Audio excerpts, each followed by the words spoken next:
So as these two factions of young men engage and start fighting each other, you see on the Montague side, the character played by Jamie Kennedy and his gang of people, they're shooting wildly. They're not hitting anything at all. When you see the Capulet side and you see Tybalt, played by John Leguizamo, once the action starts popping, while everyone else is getting a little bit more frantic, John Leguizamo is cool as a cucumber. It's over the top, it's cheesy, his poses are very dramatic, but you see that across the action scene while everyone else freaks out. John Leguizamo is cool. He thinks of himself as cool. He's literally smoking a cigarette during the entire action scene. You see, he's the only one who actually gets a shot at one of the Montague boys. Now, luckily, that guy doesn't die.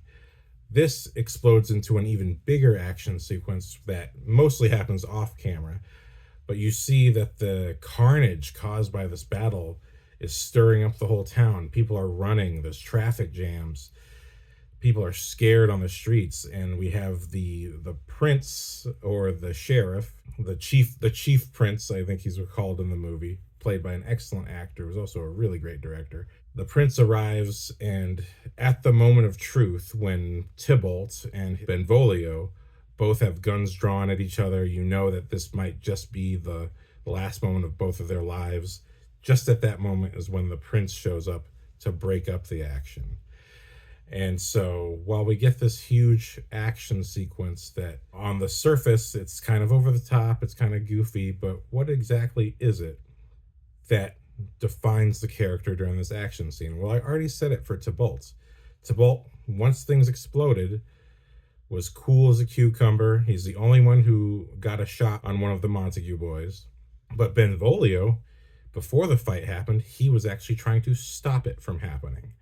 So in many ways, you can see literally Benvolio in the name itself sounds like benevolent flipped. So Benvolio tries to stop the fight from happening. And so when Benvolio fights, it is defensively. It is to defend his own life. And that's the only reason. But when Tybalt fights, it is to prove that he is the master of other men and that he's superior to other men.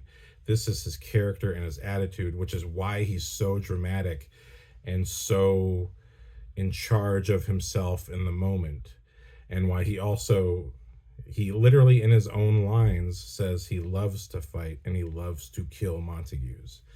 So this is where our characters are established, but also this action scene, while it not only establishes two of our core characters for the story of Romeo and Juliet, it establishes the entire world that we're living in for the rest of this story.